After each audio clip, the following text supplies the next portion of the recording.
Hurricane Milton, the storm of the century. Massive evacuations, Florida on high alert.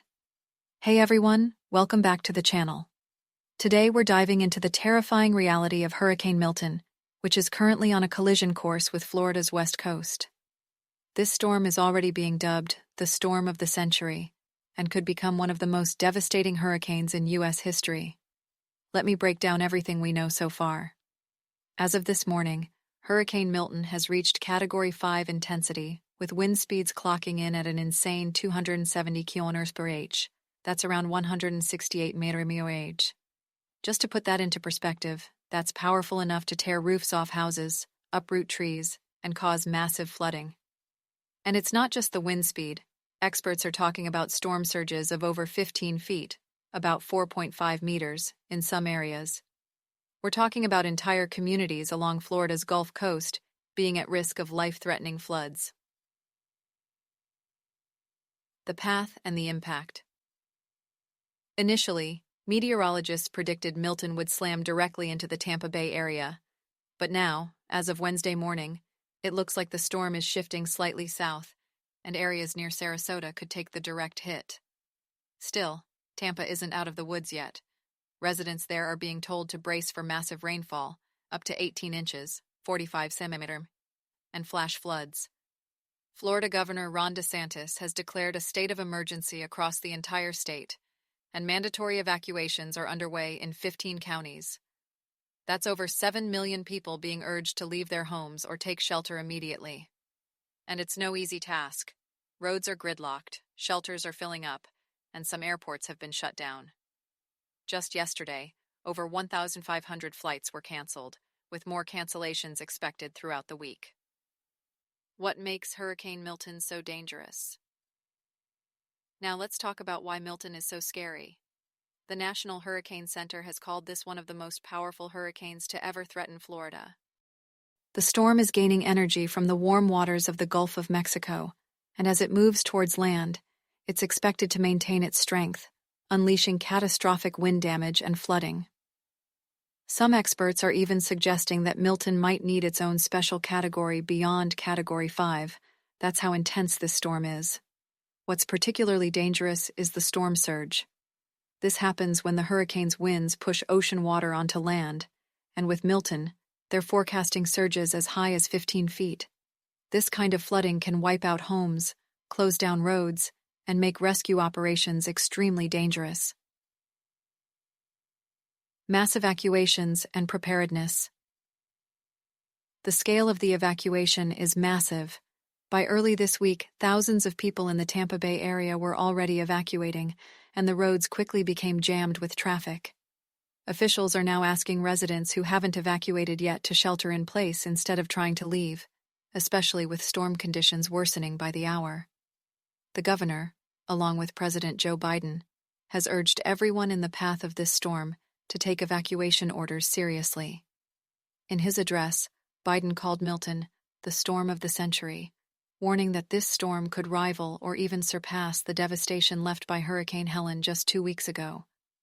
In fact, many of the cities set to be impacted by Milton are still recovering from the aftermath of Helen, which ripped through the Gulf Coast on September 26th, causing hundreds of deaths and leaving behind billions of dollars in damage across several states. What's being shut down? At this point, Florida is almost in lockdown mode. 5 major airports have shut down operations, and schools, colleges, and universities have transitioned to remote learning or canceled classes entirely. Even major bridges in the Tampa area, including the Sunshine Skyway, are closed for safety reasons. On top of that, power outages are expected to be widespread. Governor DeSantis is advising residents to prepare for days, if not weeks, without power. He's urging people to stock up on food, water, and essential supplies. What's next?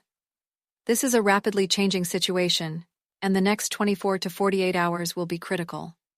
The National Hurricane Center is constantly updating its forecasts, but one thing is clear: this storm is going to hit hard. We'll be keeping a close eye on how this develops and bring you the latest updates as they come in. Stay safe out there, especially if you're in Florida or the surrounding states. if you're in an evacuation zone, please follow all local orders and don't take unnecessary risks. Your safety is the most important thing right now. Make sure to subscribe to the channel and hit that notification bell so you don't miss any updates on Hurricane Milton and other major events. Stay strong, and we'll see you in the next video. The magnitude of what we're about to witness with Hurricane Milton cannot be overstated. As this storm approaches the Florida coast with unprecedented force, it's becoming clear that this could be one of the most destructive natural disasters in U.S. history.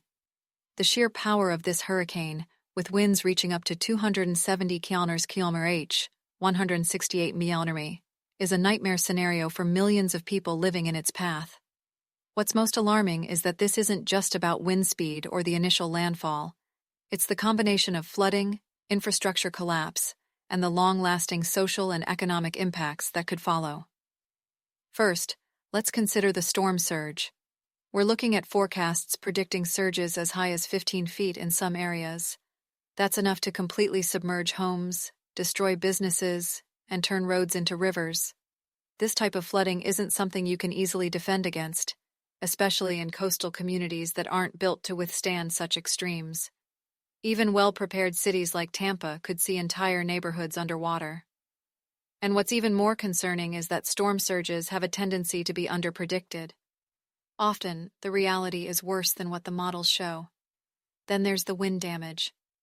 With Category 5 winds, we're going to see roofs ripped off buildings, trees uprooted, and power lines downed. The infrastructure in many parts of Florida, especially older buildings and homes, simply isn't built to withstand this kind of force. Even buildings designed to endure hurricanes may suffer catastrophic damage due to prolonged exposure to such intense winds.